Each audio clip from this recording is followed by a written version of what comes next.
I'm so excited today, y'all. It is finally here. Oh my goodness. I can't believe I am getting to say this, but someone deeply and tremendously important to me, who, as many of you know from the podcast, literally changed my life. I would not be here without her, is on the podcast with me today. I mentioned this a few weeks ago briefly, but my original counselor, Pare Underwood, is on the podcast with me today. And before I dive in with her, I just want to share a little bit about her. So, Pare Underwood is a licensed professional counselor and local private practice owner, specializing, boy, did you specialize for me, in narcissistic abuse and communication for over a decade. She has served Rockwall families, couples, and individuals to guide them towards finding relief in order to live their best lives. Additionally, Pare is the founder and practice coach for the Community Counselors, a local directory and network of licensed professionals in the mental health field, designed to help individuals easily find the perfect therapist for their unique needs. We'll talk about that at the end in case you are feeling like so many of you have mentioned to me struggling to find a therapist. I talked with Pray earlier. She was like, she wants to make sure people find people that are good fits for them. And she loves pouring into her community by leading groups, large or small, through conversations about healthy communication to improve relationships and overall well-being. Welcome to the podcast, Pray. A true full circle moment. I am honored, privileged, proud, all of the words. So thank you so much for having me. Yeah, I just have to get some of my personal fangirling out of the way here at the beginning, because you were someone, when I first started thinking about having guests, that was always on the top of my list as someone that I would be immensely excited to have on. And I emailed you back in February about this. And because you are just so beautifully busy with your practice and your life, it took us this year to make this happen. But I am just immensely grateful when I think about all the different coaches, people that were in my life that have brought me to this point in my journey. You are the starting point. Wow. Yeah, you definitely are. So with that said, I'll have to keep my fangirling to a minimum as we go I'm through trying the not episode. to cry. Just such a sweet moment to see you where you are. I mean, I have some saying, I think of, when the student becomes the teacher, but thing, right? Whatever that is, there's some phrase with that. And that's the most beautiful moment, right? And so that's the victory, that's the win. So it's so great to be here. Yeah, huge win. I'm glad it's one for you as well, because I'm like, yes, it is such a big deal when you see women that have experienced your work and make the changes. I love getting to be that for you. Okay, so this month, the topic I wanted to talk with you about that I've wanted to I've talked about narcissism on the podcast, but that is not my jam expertise. I would not consider myself fully focused in that area. So I've been excited to get someone on that I consider the expert in this. I know what you taught me was massive around narcissism. So I want to kick us off by asking you something that I have wondered about for a very long time, which is that back then, when we first started counseling together in 2017, you were able to so clearly name the narcissistic abuse I was experiencing at a time when I could not, Pray, I could not see it at all. And I've noticed since then that many counselors and therapists seem to miss this piece entirely. So how did you develop that clarity around this and be able to spot it where I see other counselors and therapists not? Yes, such a great question. And it's tricky, right? Because when people are seeking counseling, they're coming in and they're not feeling their best version of themselves most of the time, right? And so they're coming in and there might be something they can pinpoint. Hey, I just lost my mom, so I'm grieving. And that's why I can't can't get out of the depression. You go, okay, this makes sense. Mhm. Or I hate my job. And so I have such anxiety, I have panic attacks, and I feel like I'm stuck though. I can't quit my job. And you go, okay, we can kind of pinpoint this. But what Yeah. happens where I think when you have an ear for narcissism or you have experience, I always say, I'm not an expert, I promise. But I do have a lot of experience. Lots of experience, lots of women, personal and professional experience. And so once you have lived that, once you have seen women, what it sounds like, you can't unhear it, Mhm. right? And so when women come in, I say women or men, I specialize with specifically women. So I'll just kind of make that disclaimer. I'm Yeah. specifically talking about women primarily today. But when they come in and their self-esteem is shot, they're showing symptoms of Mm. depression and anxiety at the same time, but there's nothing to really pinpoint. And you ask them questions about their relationships. And maybe it's not we fight every day, but they also don't have really a lot of self worth in their relationship. They don't talk fondly about themselves in their relationships, right? And so they're just Yes. highly self-critical.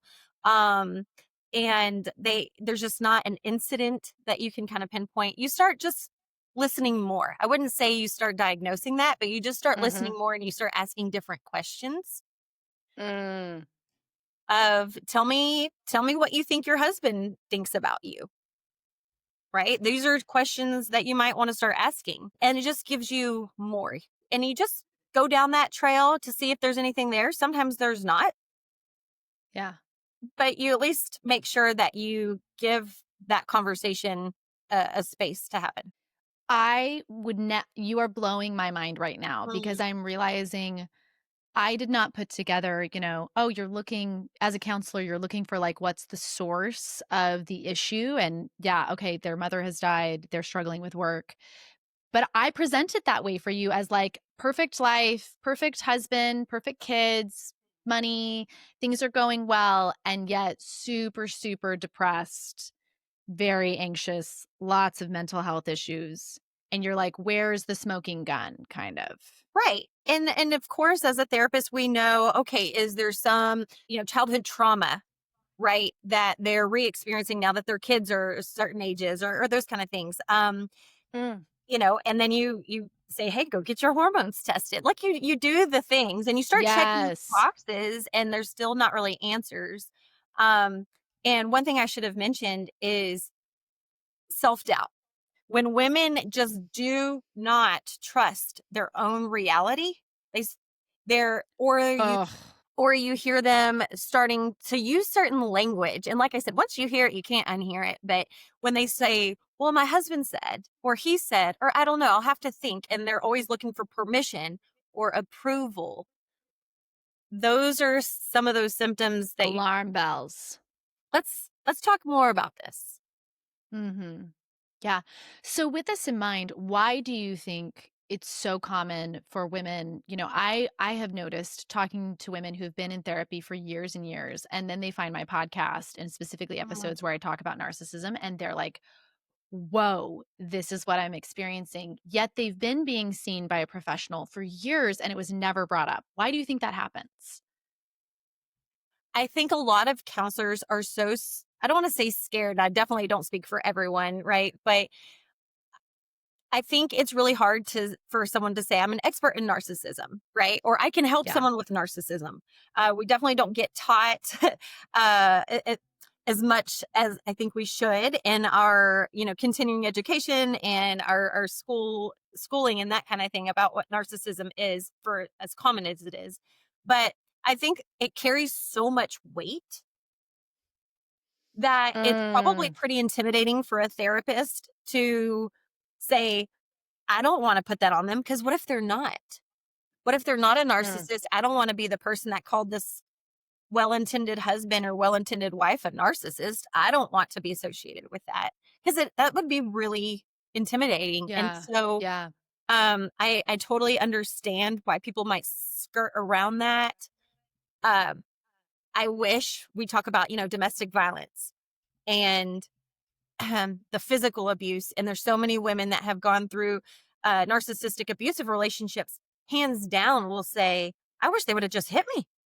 Yeah. That way I can get the resources that I need. The people know what types of conversations and support I need. People will bring me meals. I mean, Yes. I It wish I had some sign of it and it could be called what it is. it truly is and can be so hidden.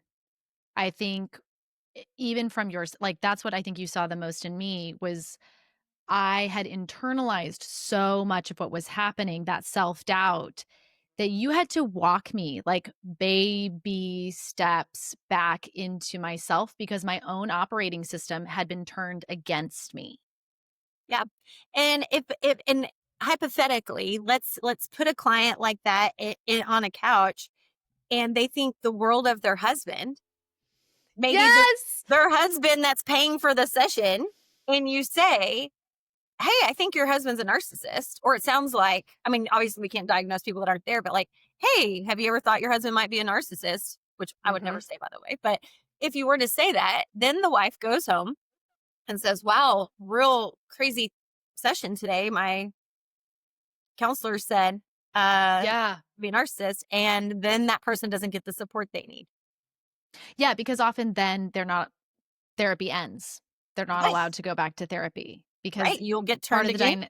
Yeah. part of the dynamic of narcissism is the control, and I saw that kinda towards the end of my therapy too, the, like, "Well, your therapist has turned you against me."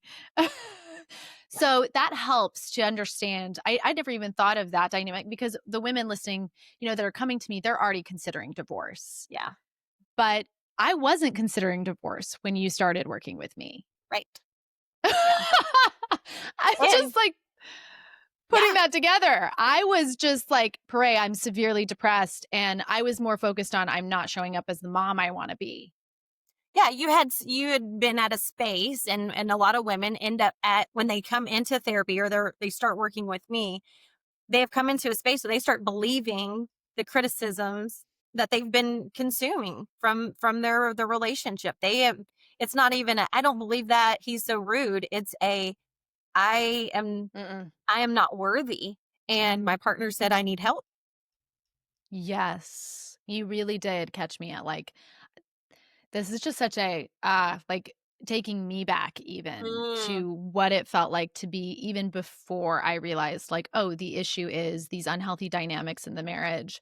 I really had entirely internalized it being myself, and so a lot of the process in the beginning was you walking me out of, like, through depression and kinda up into, like, you do get to have your own thoughts and feelings. Maybe you are not a bad person. yeah, for sure. And so those baby steps that you're talking about, you work with what they're bringing in, right? And so, Yes. okay, yes, you are Yes. depressed and you are anxious, and that's okay. We don't have to talk about the relationship right now. Let me just walk with you through depression. But through walking through that depression, I'm also going to check in with you to see how your husband's responding to you feeling better. Is that well received? Or does that Mm. feel like a threat in the relationship, in your marriage? Is your husband threatened by you starting to have a little bit more confidence in taking care of yourself? Are you being Oh, supported? Are you starting to be punished? I say punished, but passively punished because you're starting to take care of yourself and feeling better. And so we're going to start like opening that lid up for you to see that while we get you feeling better and just kind of, and here's what I would say, kind of going back to that question of why are so many counselors hesitant to say yeah.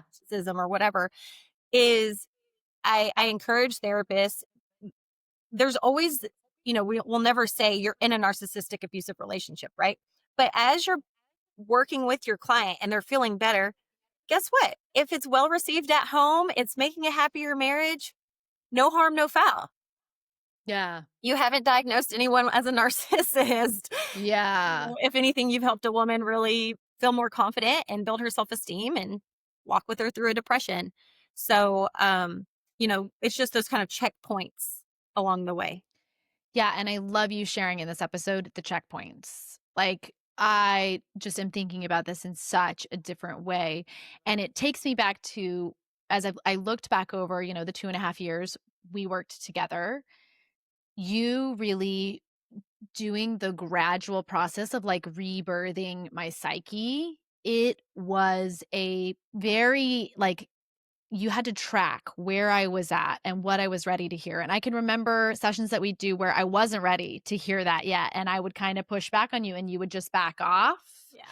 and you would let me kind of go back to where I was, a lot of defending him, like, "No, it's not that, it's this," and we actually had to do it kind of in layers, right? In the beginning, it was like we needed to talk about the relationship with my mom. Yep. Do you see that often, that it sometimes is safer to talk about it in other areas of life than the Absolutely. marriage? Absolutely. I would say most or majority of the time. And so, we'll talk about whatever relationship you bring to the table.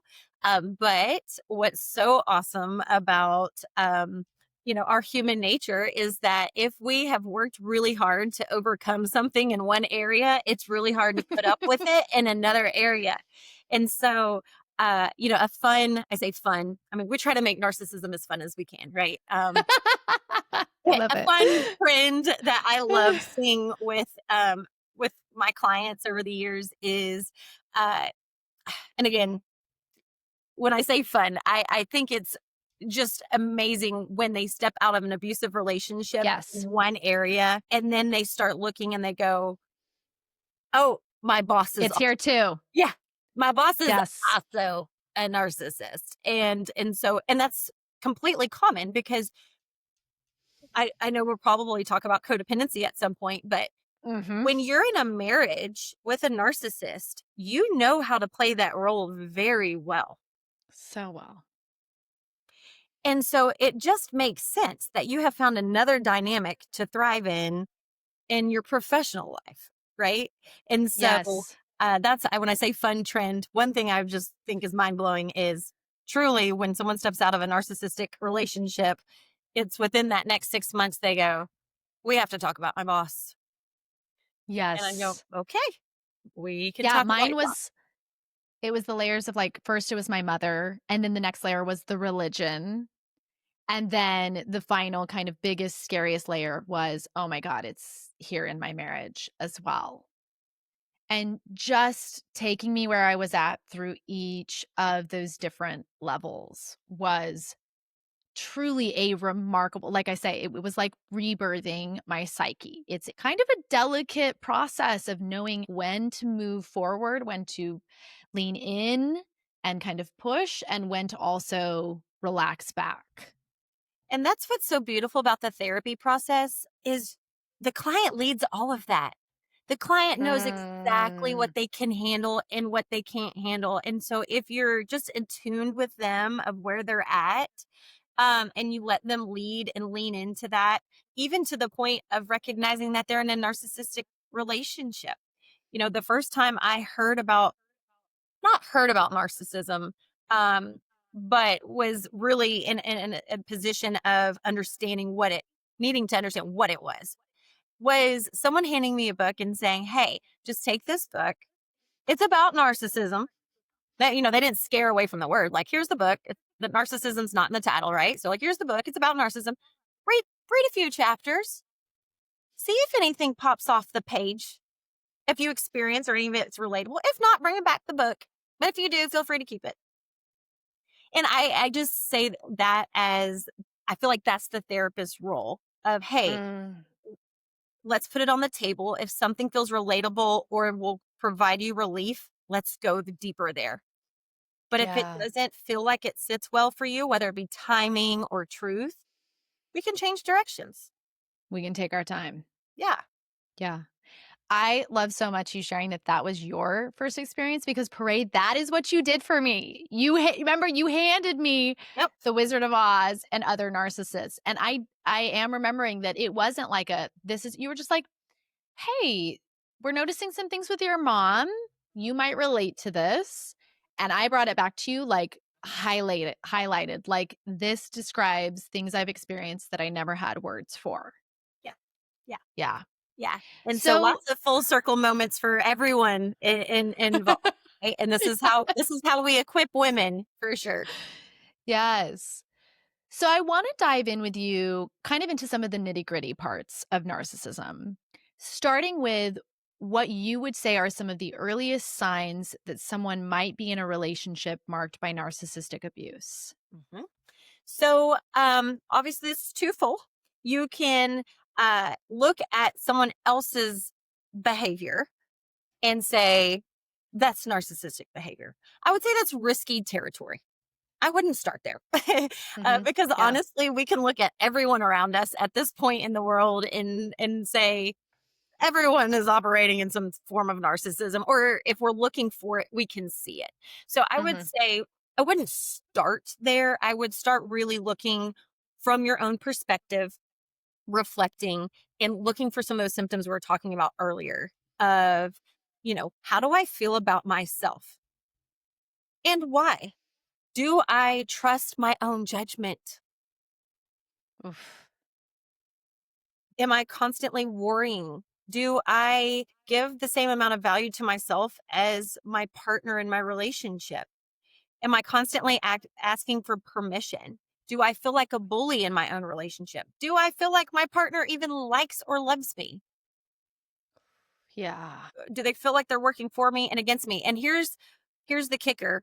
I'm married, and so I can say I could probably answer yes to all those questions situationally while we're, on a road trip or on, building an IKEA cabinet. Like I could say That yes is to all the worst. Renzo. But the difference between a narcissistic relationship and a healthy relationship that, is in the middle of building an IKEA cabinet is we're talking patterns. We're talking Systemic. consistently. Got it.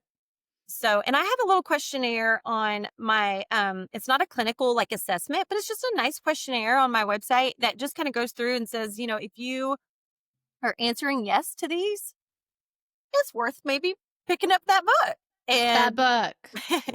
and seeing Oh, if you we'll definitely yeah. link that in the show notes. We'll have Alex put that there. That is an incredible resource because I think that's some of the it's just as shown by where I was at when you met me, you know?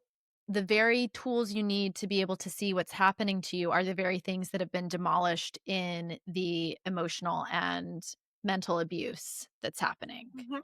Yes. Okay, so I love your advice that if you're gonna come to, in the beginning when you're going, is there narcissistic abuse? Maybe looking inwardly for those earliest signs of like, what am I experiencing for myself? I would love for you to share what might be some of the behaviors or phrases that are like the red flags. Because you mentioned that a couple of times where you're like, you're listening for things that you typically are like, ooh, that kind of ring your alarm bells when you're working with someone and wondering if there's narcissistic Yeah, abuse. that's a good question. And a very really practical answer to that is when the woman stops thinking for herself, truly thinking for herself. When we talk about like trusting their own judgment, and that kind of thing, when they stop thinking for themselves and everything is ran through the filter of their partner. So when Mm, it's, I say, "Oh, well, what do you enjoy to do on your spare time?" Just for an example, and they might say, "Oh, my husband says I'm really good at, taking care of the animals or whatever." And you go, "Okay, well, what do you?" So every time you start asking them a question, it's deflected of what someone else thinks about them. mm. That's a red flag. Obviously, that's not the be all end all. But we start working on that. And then we look for that second layer of, okay, next time, would you be willing to just play with me in session on what it would sound like to say, I like taking long walks without animals? Maybe that's what you, maybe that's what you like to do. Because, and then they start doing that at home and see, well, how does your partner respond to that? Who do you think you are? What do you think you're doing? I thought, don't you love taking care of the Mm. animals? No, actually, I hate taking care of the animals. Never have. I like walking the dog or I like walking by myself or whatever. This is kind of a silly example, but you just I start, love it. okay, you just start seeing, you try to give them little small things to own and then see, do they have personal rights at home? Can Yep. they change their mind at home? Can they have a different opinion than their partner at home? You know, and you just start playing with some of those things. Yeah, and so you're looking for, if you see partners that are pushing back in response to those moments of autonomy, really I think it's like individuation. You were Yep. teaching me individuation. And I noticed too, you were seeing it, it doesn't just have to come from your partner. When you would ask me, what do you like? It was through the frame of my religion. It was through the frame of what I'd been taught by my mother about myself, but it wasn't truly coming from me. You know, who you are, that doesn't necessarily is an extension of everybody else, right? Like who you are, that isn't serving everyone else's identity. Yeah.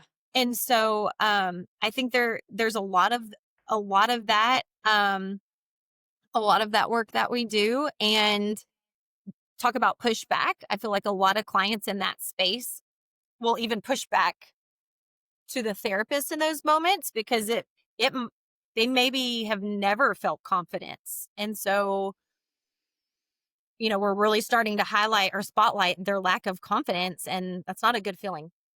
Yeah, it's that the discomfort of I'm seeing something about so much of it when I was working with you felt like, like the fog kind of clearing and then you're seeing what you don't want to see. And so you kind of want to like go back and that just gentle whatever that process is where you're kind of like going forward and then you're moving back and then you're gently moving forward and Well, and it's we want to go back where we feel confident.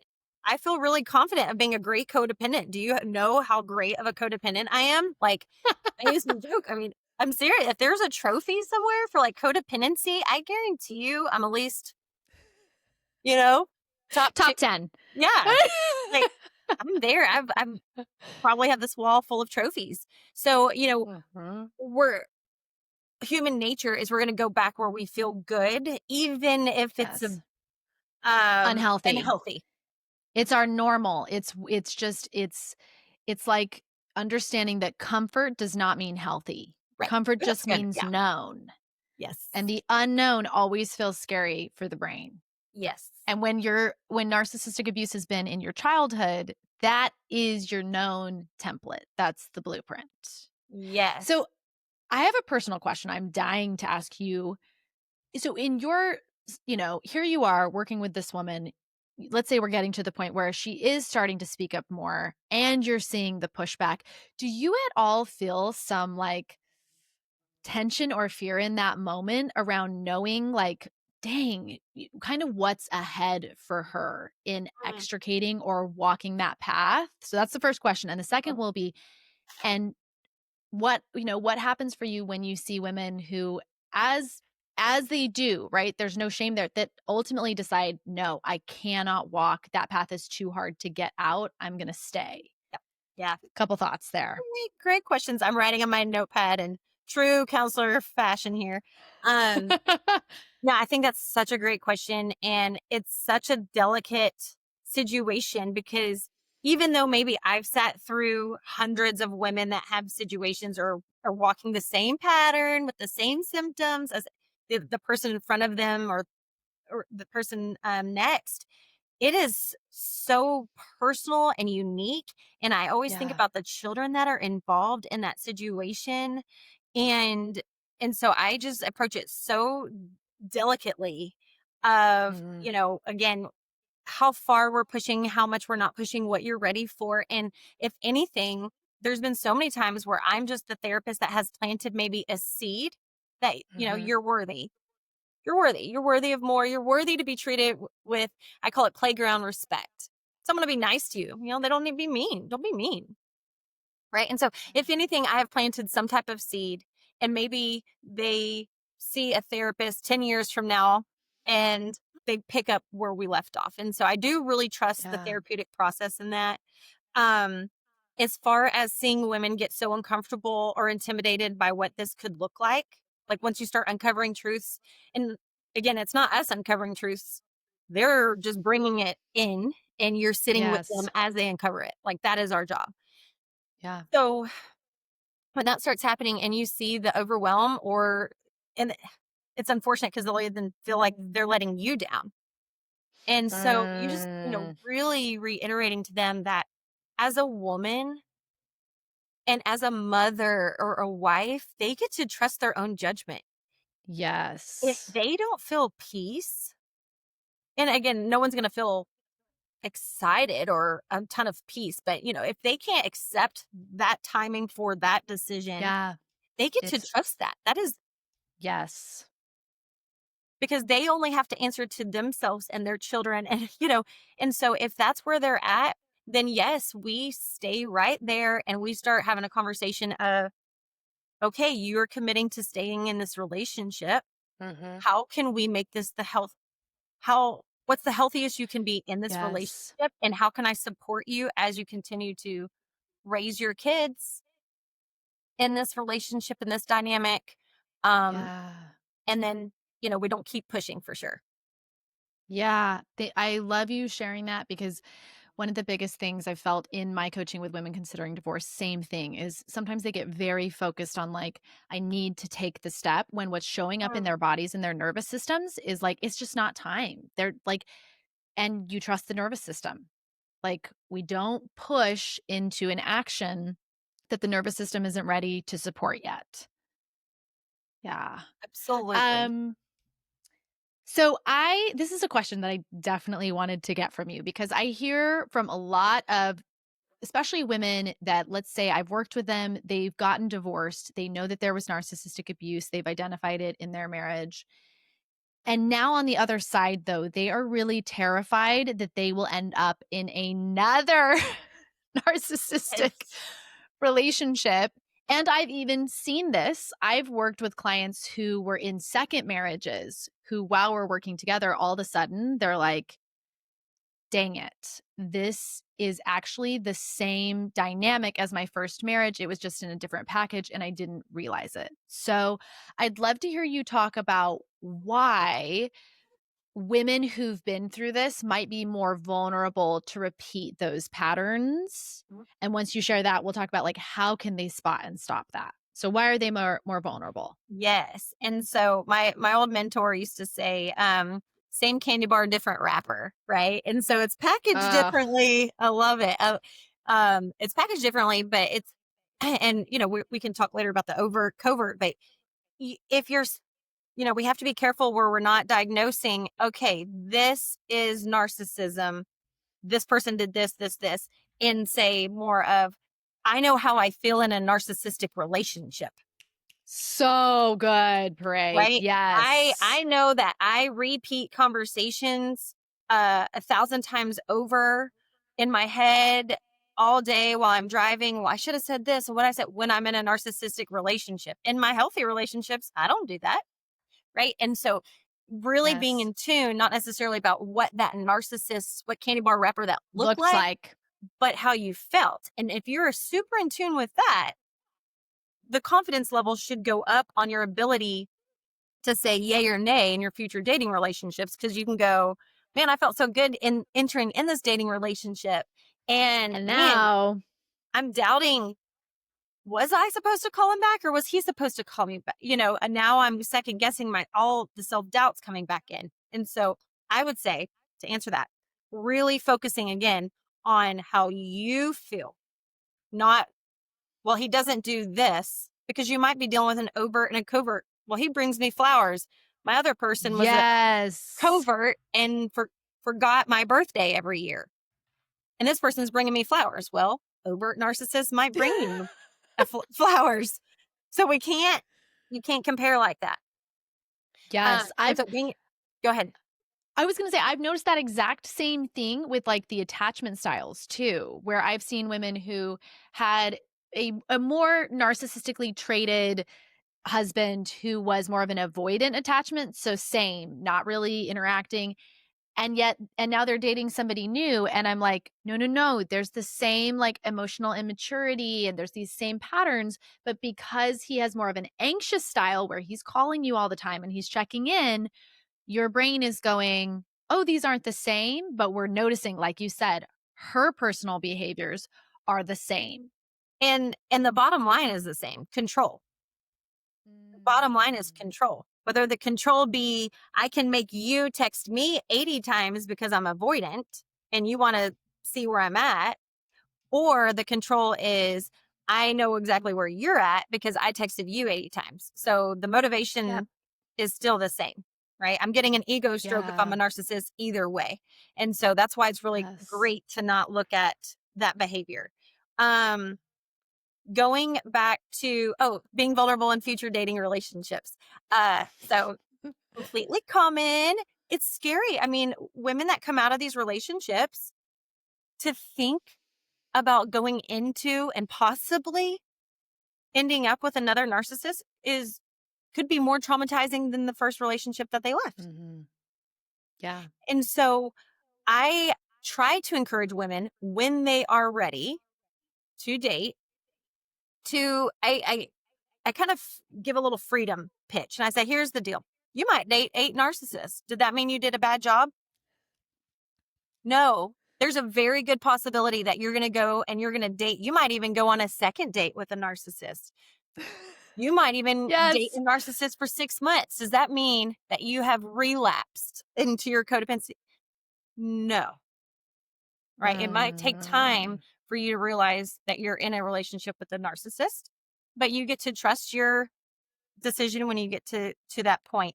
There is no fail-proof way to prevent your dating life to dating a narcissist. No, they are, like you said, they are everywhere. And the more that I've learned about attachment styles and how like the dating pool is predominantly avoidant attachment styles, when I learned that, I was like, okay, you should just expect. Like what I saw is I definitely dated narcissists, ended up in a year-long relationship with a narcissist post divorce. But the key was that, like you said, I had built up enough of myself to eventually figure it out. It's not, can I figure it out before I even get in? Mhm. Because often, I don't know, Where's and yeah.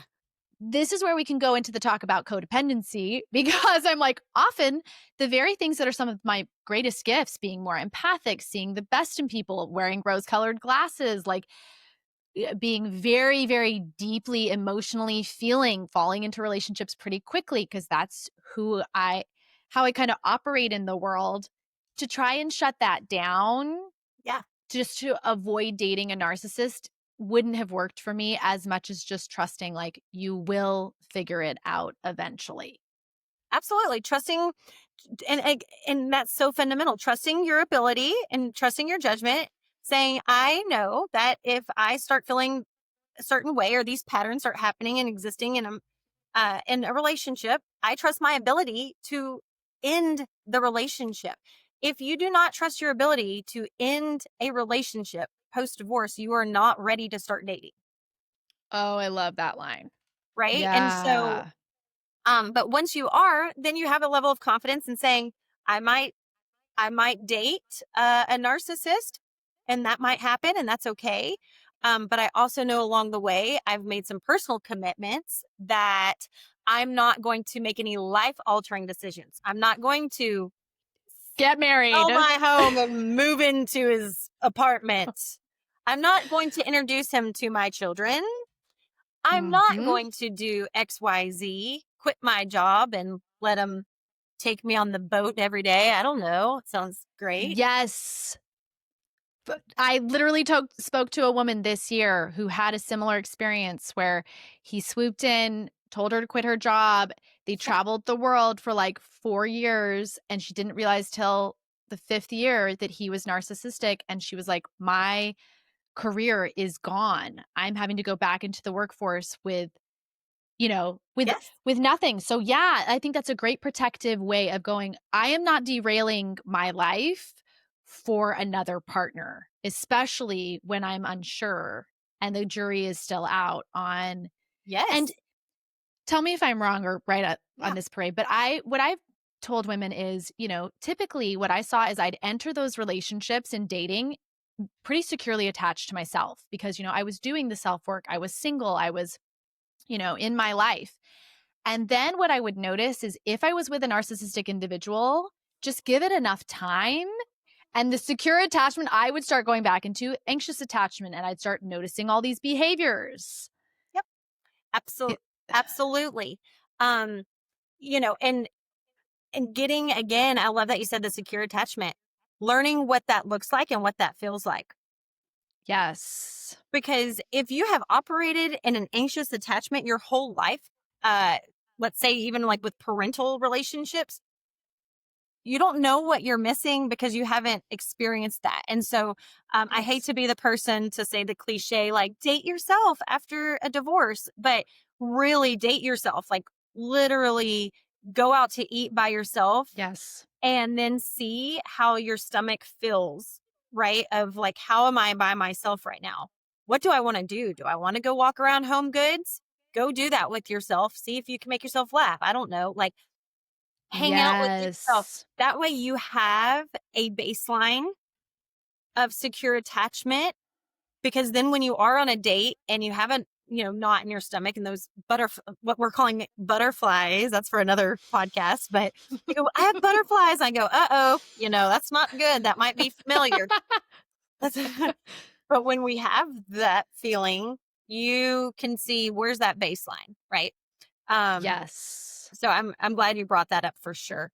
Oh, I just loved our discussion on that. That was yummy. I want you, just coming straight from that, to discuss why do narcissism and codependency Yeah. seem to be interrelated, and these two styles just like are drawn to each Yes. other. Um, and you said empathy earlier and kind of just your characteristics. Absolutely. Codependent people are really good at fixing problems. And however, the things that come with that are sacrificial, right? You Mm, might be good at sacrificing things. You might be good at compromising things.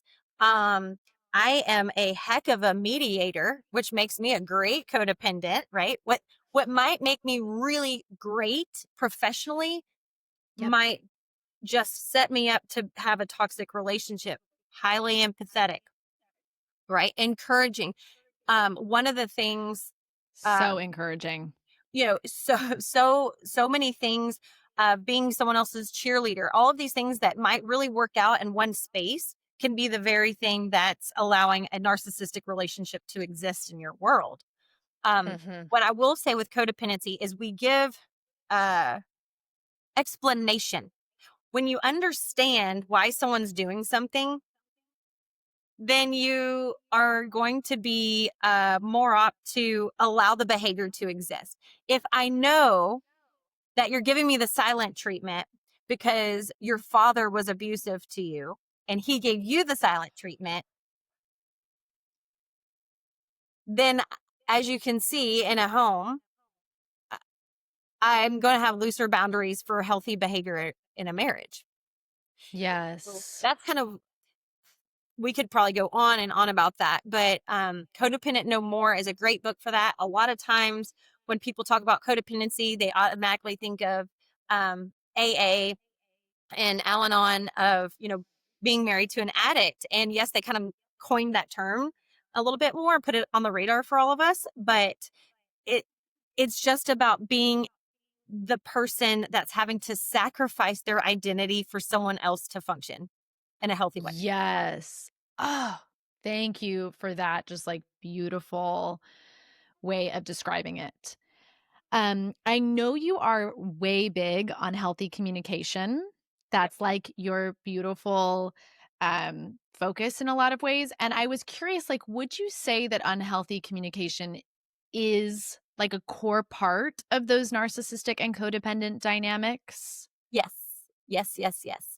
Um I I am a healthy communication nerd. I specialized in that before I really transitioned into narcissistic abuse of just couples and healthy communication. I used to do workshops and things like that with premarital couples, and so fun.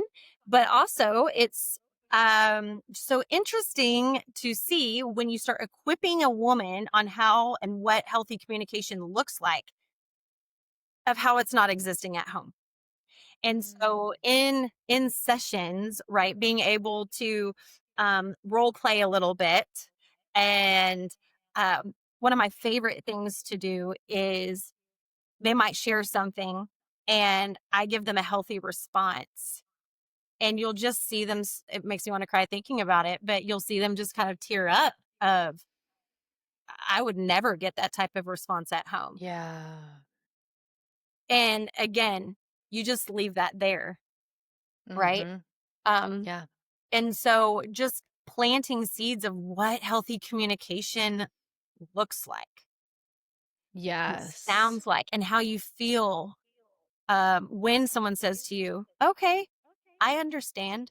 I know, in one of the healing journeys that I've done is obviously get married to my husband, and he's so sweet and kind, and except if we're building that IKEA for no, I'm just kidding. Okay. Um, I'm just kidding. But some things can only be healed by hearing it in your life with someone else. And so hearing people say things like, "Oh, that makes sense. My bad." Yeah. It's not rocket science stuff, but it's that playground respect. "Oh, you're Mhm. right." I'm sorry. And I'm sorry with no, but you did this. Yeah. Yeah. Yeah. "Oh, yeah, that makes sense. We should do that," or, just some really basic things. And so it doesn't have to be, like I said, some artistic, beautiful therapeutic Mm-mm. communication, but just this really basic level of respect that you're getting in a relationship instead of, "Well, why would you think that? That's weird." Yeah. So this leads me to the question that I like is burning for me right now, which is, so if you're learning, you've got a client, she's learning those tools, what healthy communication looks like, she's seeing it mirrored. Um, and then she goes and she starts having it with her husband, and he's not picking up, like, how much can he grow and do his own stuff just from her versus, and I guess that depends on like the level of narcissism, right? Because it's definitely a spectrum. Yeah. Well, and that's again a great opportunity for you to share with your client, "Oh, it sounds like he maybe doesn't have a toolbox for what healthy communication looks like in conflict. So here, I actually have a handout, right? Like, here you go. This is what apologies sound like. Or, hey, here's some Gottman repair language, right? Like, and you give it to them. And then here's the deal. They go home and they sit down with their husband and they're able to say, "Hey, earlier when I shared this and you said, get out of town. You're so sensitive about these kind of things, whatever." Right. And then you confront them and go, "Hey, that's actually really unhealthy." Right? You completely Mhm. dismissed, and you just give them language. "You dismissed my feeling, and I'm gonna own my feeling.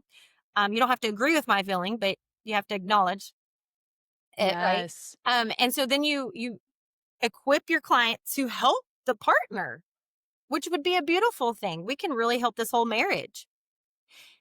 But then you see how they respond. If they go, "Oh, Yes. what is that? Oh, man, yeah, I guess I've never heard my parents talk to each other like that, but that makes sense. I can do better at that." Or do they Mhm. say, "Get this trash out of here. This is hippie language." I mean, I don't know, but Yeah, but the dismissiveness, or the putting it back on you, like, "This is not my problem. This is a you thing." yeah, And then it just becomes that I mean, this is what my women are doing because they're in the process of considering divorce and they are eager. As you saw me, I was like so hopeful. Like, how much is he open to changing? How much is he capable of changing? mhm, And what I see over and over is the amount a person can change really has to come from how much they want to do it themselves. yes. And then I think it's really important to say at that point I loved how you brought that up. And they can consistently operate like that, right? So it's not Yes. because we One can and narcissists are the best at turning it on for 3-day stint, or as soon as I feel like I have enough capacity or you're distracted enough with the kids again to get my ego stroke. But yeah, is this now consistent changed behavior? And if they go back to their old ways, can they apologize? If they recognize it, Yes. have insight and say, wow, yesterday was a really bad day. I treated you really poorly and you didn't deserve that. So, I am so excited to ask you this because this comes up all the time with women that I'm working with, and I wanna hear your input on it. The marriage will have struggled for a very, very long time, and then when they finally say, "I want a divorce," he does, like, a 180, Mhm. and a 180 in behaviors, like, now he's cleaning the dishes, now he's helping with the children, now he's putting them to bed, now he's leaving her cards, now he's buying her gifts. What is that, Yeah. Pray? Well, that's I'm about to lose my supply, right? That's what the partner's thinking. My supply is about to walk out the door and it takes a lot more work to go get new supply than it does to get some cards on the way home and do these dishes. So with a woman who's in that situation, what would you recommend for her? Because what they come to me and say, Is the change real?" Yeah. What would you recommend? I don't know. We don't know, but time always tells. And so what Mhm. I see is women recommit and reinvest into that relationship. And again, I don't want to say as they should. I don't want because that's an expectation, but I get it. I understand. Of course, a mom and all of the A things. marriage and all the Oh, things involved in that. school, are gonna have to switch schools, all of the investments with it. And so Mhm. of course we understand why it can feel delusional to keep walking out the door when the person that you've been wanting to show up To do these things. has now done that. And so here's where I see the change. Just like domestic violence, physical abuse, is we see, oh, the seventh time though, they don't stick around. I'm throwing that number out, but that's where I see my clients is, okay, he's going to change. It's the same mindset.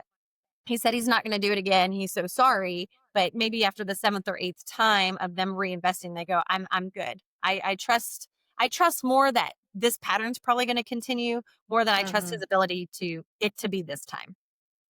Yeah, so this makes me think of a woman who I talked to this month who was like, "I've left 3 times. Each time I leave, he makes all these promises. He says all these things with his words."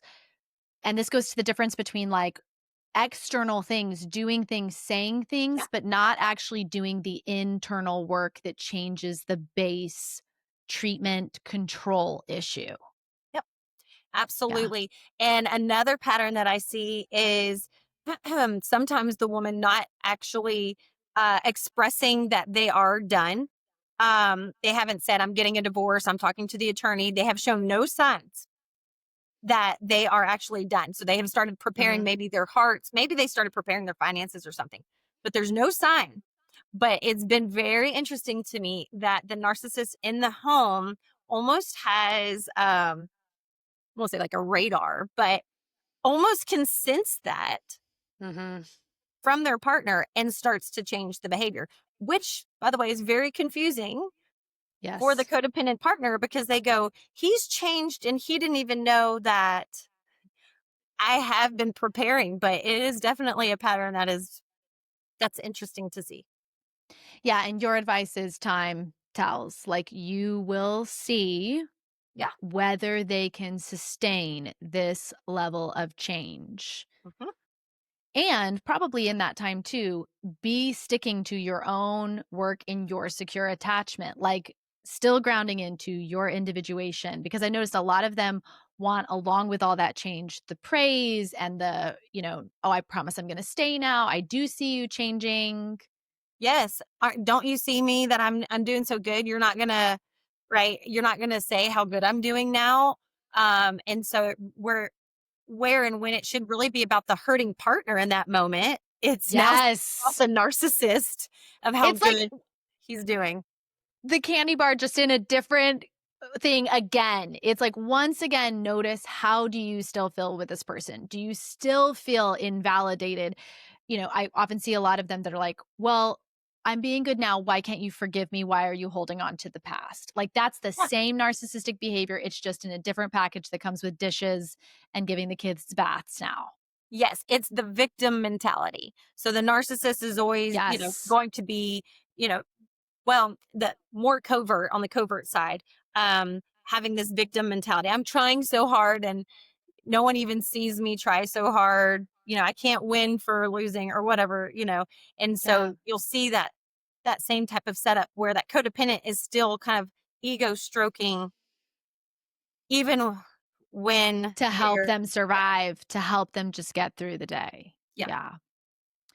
Great. This has been amazing. Before we finish, Mhm. I've got a few more questions where I want to get a little more personal for Okay. my listeners because I would say, there is definitely, I mean, the intersection I coach at where they're considering divorce, there are many women at this point that are definitely wondering if narcissism is in their relationship dynamics. Mhm. So, if someone is just starting to suspect that something is off, what would you recommend? Like, what do they need to do to support themselves? Because we talked about how usually when you start realizing you're kind of at your lowest, if you actually are in a narcissistic relationship, a lot of your normal protective mechanisms have been turned against yourself. Yeah. So, what resources or would you recommend for women trying to support themselves at that moment? Yes. So, as far as things to do, and then I'll kind of talk about resources if that's okay. Yeah. As far as things to do in that moment, uh, would be again not focusing on the behavior. If you start focusing on the behavior, you're going to go into that crazy room. You're you're not going to trust your own judgment. You're going to go, it's probably me. I'm being too sensitive. All the things, and so not really looking at the behavior, but looking at yourself, and start working on becoming your healthiest self Mm. physically, mentally, spiritually, and wherever you're at, whatever small next step it is to be the healthiest version, because you can't go wrong with that. No. Whether you become your healthiest version and you have to leave or figure out how to navigate a narcissistic relationship, we need you to be healthy. Or whether you Uh-huh. realize he's not a narcissist, I was just really depressed and really sensitive and hormonal and perimenopausal. Okay, Yeah. we want you to be your healthiest self. So that is your win-win solution all day. And so it might be instead of scrolling social media and looking at how happy all these other marriages look like, I'm going to go on a 10-minute walk and listen to my favorite worship music. I mean, whatever that Mhm. is for you. And so Yes. start taking those little baby steps. Now, while you're doing that, let's just document some stuff because I've never heard a woman say, I regret journaling. Like exercising. I've never regretted exercising. I never look forward to it, just like I've never heard a woman say, I can't wait to journal about this later. But journaling, and that's going to give you that reflection like a friend would, right? You're able to see yourself objectively. You're able to see your Yes. situation, get out of your head with it, and you're able to see it. You're able to see patterns. You're able to see, wait, that doesn't sound right. This is what happened 3 months ago. Right? And so you're able to Yes. it's just a really great best practice to start journaling. The other thing I would say on that is really pay attention to your social group. Start cleaning that up very quickly. I have seen so many women, um, if you're thinking about getting a divorce, how do I want to say this? If you're thinking about maybe I'm in a narcissistic relationship and you don't want to get a divorce and you go and you hang out with a bunch of divorced women at a bar every Thursday night, I would put money on it. You're probably going to get a divorce. You're gonna hear their thoughts. Yeah. And so really being mindful of who you're surrounding yourself with, whose Mhm. feedback you're getting. And so those people that might be really special, maybe your single mom friends are your people. Let them be your people on your walk. When you go on a walk together, when you're doing your healthiest version, but maybe you don't talk to them about your relationship in that capacity, the details of it. Um, people that really have your best interest in mind, people that love your kids, talk Mm. to them because they're going to be thinking about your whole family and not just saying, you deserve this, you deserve that. They're going to think, they're going to see your heart behind it as a mom and as a wife, and maybe take that whole. So, and some people don't have that person, and I get it. And that's where definitely therapy would come in too.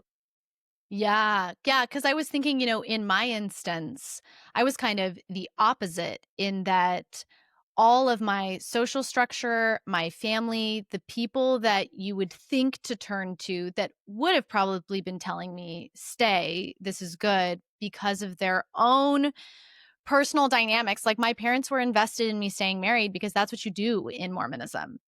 And so in my instance, it was realizing, oh, the social constructs I currently am within are actually the very things that are perpetuating these issues. I need to find new friends. And at the time it was a book group within my church group with women who were talking about the things nobody else was talking about. Like I remember them talking about, stuff around sex and coming back to you and being like, they're saying that this is what sex is like with their husbands. That's not what it's like for me. And when you first introduced, like, I think there's sexual coercion happening, that was like, wait, what? Yeah. So definitely being aware of the it's the whole like what's comfortable Yep. may not necessarily be healthy, and Mhm. also taking deep responsibility for who are the voices you're listening to and coming back to, do they feel good in your body? Right. Absolutely. Absolutely. And that will never lie. Your body will never will never lie to you. And so we're built that way, and it's a beautiful thing, and we get to trust it. And that's what's been so great too with being a therapist, is that doesn't put the weight on the therapist to define Yeah. what you should do or what decision you should make. It's just getting into that place of trusting that. But if you're living in a micro traumas every single day, you don't even trust your own body. You're not even living in your body anymore. You're kind of disassociating throughout the day.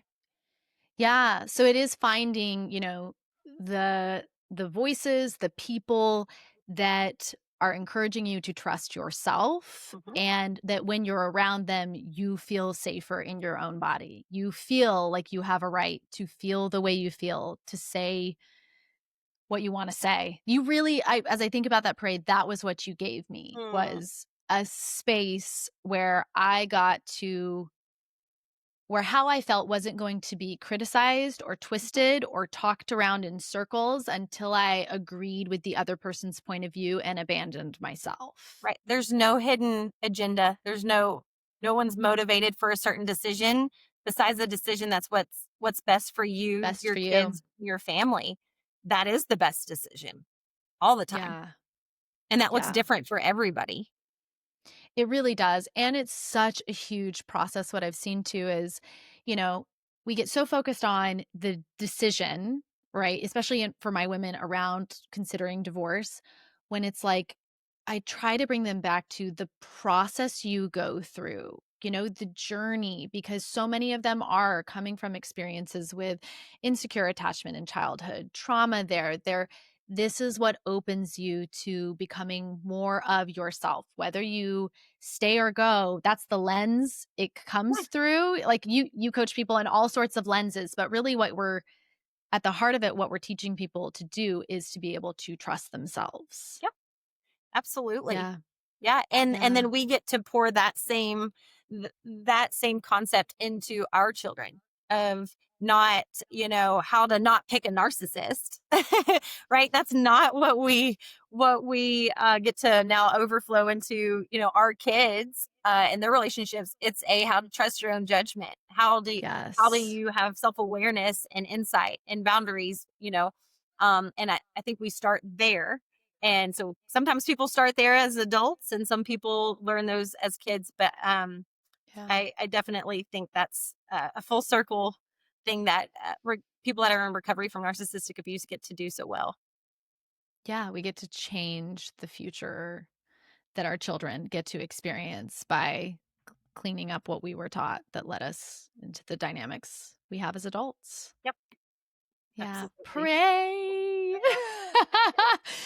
Thank you for this beautiful episode. Thank you for giving us of your time, your amazing insights. I know you said you're not an expert, so I will not make you hold that, but in my personal world, you were so instrumental.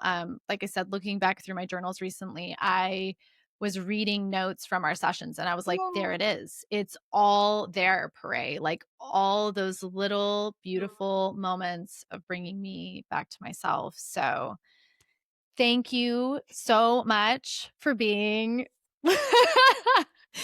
the most important person at the start of my journey. Absolutely. And I love the work that you're doing. And I'm sure that there are so many women that are able to look through their journals and getting the resources from you and saying, wow, I would have never heard this or even thought about this without this, podcast or conversation. So I think it's so awesome. And we're helping women one person at a time. Britta, I also wanted to say on the resources, Codependent No More, The Wizard of Oz and Other Narcissists, Smart Women, Foolish Choices. Those are really great. Attached. It's just Yes. attached. I'll Boundaries. Yes, all of those. Great I've books. this makes me so proud because 3 of those books I have talked about. I hadn't talked about Smart Women, Foolish Foolish Choices. Choices. Great. Good one. Oh, that sounds good. And then another book called Boundaries or just Boundaries and attached. Um, and then, yeah, I think attached is I don't want to say I make, but I highly recommend any women that are going into dating relationships. Like you yes. have to read Attached for me, please. Yes. Yeah. That is one of the books that I've recommended that I am obsessed with Yes. because if you don't understand avoidant anxious dynamics, you will get wrecked out Yeah. there. So it might waste some time. Yeah. Yeah, I definitely like the first couple years of my marriage. Just even if you know about them, it doesn't mean you're not gonna still do it Yes. just for the Yes. hell of it. Yeah. Well, Well, thank thank you you. so yes, thank you so much. I wanna before we get off, just say you have a beautiful website. What is it called again? It's Just ask? justAskPare.com. And thank you so Yes. much. Yeah, and that individuals, if they want to, can go there. You had mentioned like you want to make sure people can find. We recommend like working with your local groups first, but that's a great place to kind of check you out just to get to even see your cute photos. Like You. it's Thank just a, you. Yes, yeah, if really anyone, I definitely don't ever want any woman, left alone, left out there wondering what's going on. And so, always happy to help point someone in the right direction into a vetted therapist seat somewhere. And whether it's locally or not, I'm here to help point people in the right direction. amazing. Thank you, Pare. Also, for those of you in the community, considering the community, Pare is going to be our guest in November. So, this next Yes. month, well, by the time this drops, it will be November. So, in a couple weeks, we will have her in the community doing a workshop where you'll get to actually come in and conversationally like ask questions, get So to cool. be kind of one on one with you, which will be really special. Yay. So, Awesome. thank you so Thank much. you. Thank you.